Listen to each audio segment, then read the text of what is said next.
बिस्मिल्लाहिर्रहमानिर्रहीम। Hello everyone, I am doctor Tanveer Arshad Chaudhary. जैसा कि हमारे तमाम viewers, follower, patient, friends and families जानते हैं कि हमने हमेशा करंट इशू को टाइटल करने की कोशिश की है और नॉलेजेबल जितनी भी एक्टिविटीज़ होती हैं वो दुनिया के किसी भी कोने में हो तो वो हम कोशिश करते हैं कि उस चांस को हम अवेल करें ताकि हम अपने व्यूअर्स को एजुकेट कर सकें, उनके नॉलेज को अपडेट रख सकें। आज इस वक्त मैं दुबई में मौजूद हूँ और पुलमैन इंटरनेशनल होटल है, यहाँ पे मैं मौजूद हूँ और आज हमारी एक इंटरनेशनल कॉन्फ्रेंस हो रही थी जो कि कार्डियो मेटाबॉलिक सिस्टम के ऊपर थी। यानी कोलेस्ट्रॉल जो है वो किस तरह आपको नुकसान पहुँचाता है और कोलेस्ट्रॉल जो है वो आपके लिए कितना ख़तरनाक हो सकता है और कोलेस्ट्रॉल को कैसे मैनेज किया जा सकता है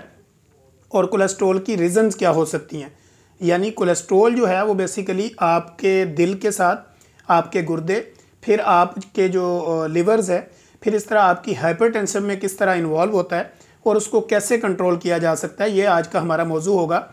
कि कोलेस्ट्रॉल यानी फ़ैट जो है आपकी बॉडी के अंदर, उसको हम किस तरह मेंटेन करेंगे, किस तरह रिड्यूस करेंगे कि वो जो है वो हमें नुकसान ना पहुँचाए और हमारे दिल के मसाइल ना बने, इस तरह हमारे जो है वो किडनी इफ़ेक्ट ना बने, लिवर डिजीज़ में हम ना जाएँ और ओबीज़ से अपने आप को हम किस तरह महफूज रखें। तो आज का बेसिकली दुबई से मेरा जो है वो अपने व्यूअर्स के लिए ये आज की वीडियो और वीलॉग बनाने का पर्पस कि उनको कोलेस्ट्रॉल के हवाले से जो भी हमने यहाँ पे नॉलेज अपना गेन किया, यहाँ पे हमने सीखा इंटरनेशनल कॉन्फ्रेंस के अंदर फ़ॉरेन स्पीकर्स के साथ, तो हमने उसका जो निचोड़ निकाला, जो समरी है, तो मैंने सोचा कि आज उसी के ऊपर वीलॉग बनाएं ताकि अपने व्यूअर्स को जो है वो हम एजुकेट कर सकें। तो बेसिकली जितने भी सिम्पोजियम होते हैं, जितनी भी CMEs होती हैं और जितने भी स्पेशलिस्ट आते हैं, दुनिया से फॉरेनर स्पीकर आते हैं, या उनके साथ जो भी हमारा सेशन होता है, जो हम उनके साथ सवाल जवाब करते हैं या वो अपने एक्सपीरियंस हमारे साथ शेयर करते हैं, तो बेसिकली ये सारे जितने भी हम सुनते हैं इनको, तो देखने के बाद एक ही नतीजा निकलता है। हर बंदा जो है वो अपनी जो कंक्लूजन रिमार्क्स देता है तो वो उसमें 3-4 चीज़ों के ऊपर फोकस रखता है। नंबर 1 वो कहता है जी लाइफस्टाइल चेंज करें। नंबर 2 वो कहता है जी अपनी डाइट हैबिट्स को चेंज करें। नंबर 3 वो कहता है कि बैलेंस डाइट लें। जब आप अपनी बैलेंस डाइट लेते हैं, डाइट हैबिट्स को चेंज करते हैं और अपने लाइफस्टाइल को बदलते हैं, फिर अपनी जो है वो फिज़िकली एक्टिविटी को बढ़ा देते हैं, तो हर कार्डियोलॉजिस्ट, हर नेफ्रोलॉजिस्ट, हर जो है वो आपका गैस्ट्रोएंटरोलॉजिस्ट, फिर इस तरह डायबिटोलॉजिस्ट, फिजिशियंस, कंसल्टेंट, ये सब के सब जो है वो जहाँ पे जितना मर्जी वो लंबा आपको लेक्चर दें, जितनी मर्जी वो काउंसलिंग करें, एंड जो उनके लेक्चर की कंक्लूजन होती है वो यही होती है कि life modification is the important roll over health. के हमारी ज़िंदगी में दवाइयों से बचने के लिए, अपने सिस्टम को डेवलप करने के लिए, अपने आप को बीमारियों से महफूज रखने के लिए हमें अपने लाइफ स्टाइल को बदलना है, हमारी डाइट हैबिट्स को बदलना है और बैलेंस डाइट लेनी है। यानी खाना उतना है जितनी आपकी बॉडी की रिक्वायरमेंट है। भूख लगे तो खाना खाना है, भूख नहीं लगे तो खाना नहीं खाना, जो पहले खाया हुआ उसको अपनी बॉडी में प्रॉपर यूटिलाइज करना है। तो अब हम आते हैं मेन फोकस की तरफ।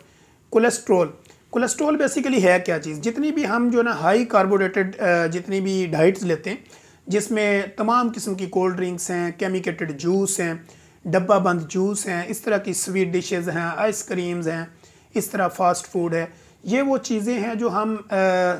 चाहते हुए ना चाहते हुए और जितना मर्ज़ी परहेज़ करते हुए कहीं ना कहीं हमारे दरमियान ये इस तरह का जो एक गैप आता है, वो चीज़ें हम इंटेक करते हैं। फिर चूँकि आजकल मसरूफ़ियत बहुत ज़्यादा है, फ़िज़िकली मूवमेंट है नहीं, मेंटली एग्जॉस्टिंग बहुत ज़्यादा है, तो ऐसी कंडीशन के अंदर जो है वो पेशेंट की बॉडी में इंसुलिन रेजिस्टेंस पैदा होना शुरू हो जाती है। इंसुलिन रेजिस्टेंस बेसिकली क्या है कि आप ओबीज़ होना शुरू हो जाते हैं, आपकी बॉडी जो है वो ओवरवेट होना शुरू हो जाती है, ब्लड के अंदर ग्लूकोज का लेवल बढ़ता है, इस तरह जो आपकी आर्टरीज़ होती हैं, वेन्स होती हैं,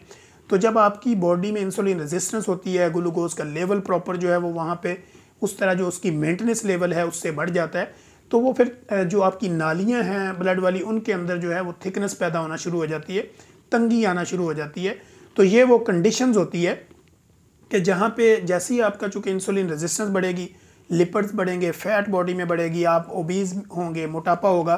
तो फिज़िकली मूवमेंट कम होगी। तो बेसिकली फ़िज़िकली मूवमेंट का हम जिक्र इसलिए करते हैं कि अगर आपने बदपरहेज़ी भी की, आपने कोई कार्बोहाइड्रेटेड ज़्यादा चीज़ें भी खा ली, लेकिन उसके बावजूद अगर आप एक्सरसाइज़र हैं, वॉकर हैं, अपनी बॉडी को फिज़िकली एंगेज रखते हैं, तो जो ग्लूकोज एक्स्ट्रा होती है वो आपके जो मसल्स हैं उसको ऑब्जॉर्व कर लेते हैं। तो इस तरह आपकी बॉडी में ग्लूकोज का लेवल जो है वो मेंटेन हो जाता है, उसको मैनेज कर लिया जाता है। तो इस तरह फिर आप माइक्रोकार्डियोवैस्कुलर डिजीज़, इस तरह कार्डियो मेटाबॉलिक सिस्टम जो है, ये सारे वो सिंड्रोम्स, ये सारे वो सिम्टोमेटिकली चेंजिंग होती हैं आपकी बॉडी में, कि जो इंसान के अंदर अगर फिजिकली मूवमेंट करता है तो इनका बैलेंस रहता है, अगर कहीं बदपरहेज़ी हो भी जाती है तो फिजिकली मूवमेंट जो है वो उसको तकरीबन बैलेंस कर देती है। तो इस तरह जब आपका कोलेस्ट्रॉल, बेसिकली कोलेस्ट्रॉल हमारा फोकस है, तो कोलेस्ट्रॉल आजकल हम जब देखते हैं तो 60 to 70% जो लोग हैं वो इन्वॉल्व हैं कोलेस्ट्रॉल के अंदर, यानी उनको पता भी नहीं होता। जब भी उनका हम लिपिड प्रोफाइल टेस्ट करवाते हैं, उसकी रिपोर्ट हमारे सामने जब आती है तो उसमें हम देखते हैं कोलेस्ट्रॉल भी ज़्यादा होता है, ट्राइग्लिसराइड भी ज़्यादा होता है, टीजी ज़्यादा होने की वजह से एलडीएल, एचडीएल, ये सारी वो चीज़ें होती हैं कि जब ये इनका रोल ज़्यादा होता है तो फिर पेशेंट जिस कंप्लेंट्स के साथ हमारे पास आता है वो क्या होती हैं। पेशेंट आता है, वो कहता है डॉक्टर साहब मेरे ना हाथ पाँव के ये पूरे मेरे सुन्न होते हैं। मैं बोलता हूँ तो मुझे बाज़ दफ़ा लगता है मेरे होंठ भी जो है ना वो रुक रहे हैं या सुन्न टाइप हो रहे हैं। इसी तरह पेशेंट कहता है कि मेरे हाथ पाँव सुन्न होते हैं, मेरे जो है ना वो ताकत नहीं बाजुओं में फ़ील होती, मैं अपने आप को प्रॉपर जो है वो बैलेंस नहीं रख पाता, या मेरी बॉडी जो हर वक्त थकी थकी रहती है, चेस्ट में मुझे सांस चढ़ता है जैसे ही मैं चलता फिरता हूँ, और बाज़ दफ़ा मेरी चेस्ट में पेन भी होता है राइट लेफ़्ट साइड पे, और बाजू भी सुन्न होना शुरू हो जाता है। तो ये वो चीज़ें होती हैं जो आपको डिलीवर कर रही होती हैं, यानी आपको कोलेस्ट्रॉल लेवल ज़्यादा होने की वजह से आपको कन्वर्ट कर रही होती हैं हार्ट डिजीज़ के अंदर। अब हार्ट डिजीज़ जब होती हैं तो फिर हार्ट डिजीज़ के साथ आपको सांस चढ़ना, ठंडे पसीने आना, चेस्ट में पेन रहना, राइट लेफ़्ट बाजू में पेन जाना, ये एक नॉर्मल सी बात है, क्योंकि आप जब हार्ट डिजीज़ में चले गए तो फिर ये सारी मेंटेनेंस के लिए आपको ढेरों दवाइयाँ खानी पड़ेंगी। इन सारी मेडिसिन से बचने के लिए हमने कोलेस्ट्रॉल के लेवल को भी कम करना है, इंसुलिन रेजिस्टेंस को भी कम करना है, और फिज़िकली मूवमेंट अपनी बढ़ानी है। तो मेन टॉपिक ये था कि आज चूँकि दुबई में हमारी चूँकि कॉन्फ्रेंस चल रही थी, मैं अभी कॉन्फ्रेंस से निकल के आ रहा हूँ, ये चूँकि अभी कॉन्फ्रेंस का टैग भी मैंने पहना हुआ है, तो ऐसे ही उठ के मैं आया। मैंने कहा बीच में एक ब्रेक था लंच का, तो मैंने सोचा कि इस दौरान में मैं अपने व्यूअर्स के लिए एक वीलॉग बनाऊँ, ताकि अपने व्यूअर्स को भी, हम दुबई में भी या दुनिया के किसी भी कोने में जाएँ तो हम भूलते नहीं हैं, जो नॉलेज हम गेन करते हैं कोशिश करते हैं उसी को शेयर भी करें आप लोगों के साथ। तो आज का हमारा फोकस बेसिकली ये है कि कोलेस्ट्रॉल को हमने मेंटेन करना है। को द एंड ऑफ रिजल्ट ये है कि दुनिया में किसी भी जगह पे चले जाएं, महंगे से महंगे तरीन कंसल्टेंट को दिखा लें, या दुनिया की महंगी से महंगी तरीन आप मेडिसिन यूज़ कर लें, जब तक आप अपना लाइफस्टाइल को मैनेज नहीं करेंगे, अपनी डाइट हैबिट्स को चेंज नहीं करेंगे, फिज़िकली मूवमेंट नहीं बढ़ाएंगे, दवाइयाँ आपकी जान नहीं छोड़ सकती। आपको ब्लड प्रेशर की दवाइयाँ खानी पड़ेंगी, फिर उसके बाद आपको जो है वो कोलेस्ट्रॉल की दवाइयाँ, फिर आपको गुर्दों की दवाइयाँ, फिर लिवर डिजीज़, फिर उसके साथ किडनी डिजीज़, फिर कॉन्स्टिपेशन। तो ये सारे वो मसाइल हैं जो एक दूसरे के साथ कनेक्ट हैं, इनकी आपस में कनेक्टिविटी है। तो इन सब की कनेक्टिविटी को तोड़ने के लिए, इनके जोड़ तोड़ को ख़त्म करने के लिए, मेडिसिन से अपने आप को बचाने के लिए हमें थोड़ा सा अपनी ज़िंदगी के ऊपर सोचना होगा कि 24 घंटे के अंदर अगर मैं 45 मिनट से लेकर 60 मिनट अपनी बॉडी को फिज़िकली एक्सरसाइज के लिए नहीं देता तो मुझे फ़िट रहने का कोई हक हासिल नहीं है, क्योंकि मैं अपने ऊपर ख़ुद जुल्म कर रहा। तो यहाँ दुबई पे मैंने देखा,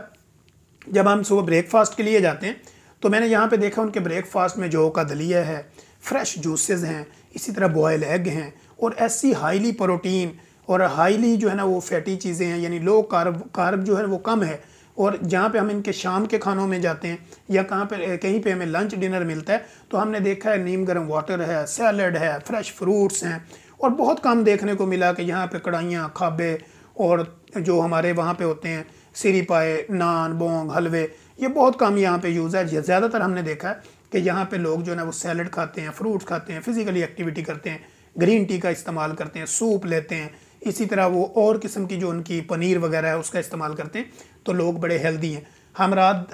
गुजरते हुए देख रहे थे कि ब्लू वाटर से हम आ रहे थे, फिर उसके बाद हम बॉलीवुड पार्क गए, तो वहाँ से जब हम आ रहे थे हमने रास्ते में देखा जितने हॉस्पिटल नज़र आए, जितनी फार्मेसीज नज़र आई, बहुत कम लोग वहाँ पे नज़र आए। तो हम सब डॉक्टरों ने आपस में ये कन्वर्सेशन की कि यहाँ पे देखें फार्मेसियाँ भी खाली पड़ी हैं और हॉस्पिटलों में भी सिलेक्टेड लोग हैं। उसकी वजह क्या है कि इनका लाइफस्टाइल अच्छा है, इनकी डाइट हैबिट्स अच्छी है, ये अच्छा खाते हैं, गुड क्वालिटी कम क्वांटिटी, जो कि हमारा स्लोगन भी है, कम खाएं ज़्यादा चलें, तो अपने आप को एक अच्छी ज़िंदगी में अपने आप को कन्वर्ट करें। तो आज के इस वीडियो का पर्पज़ ये है कि हमने लो फैट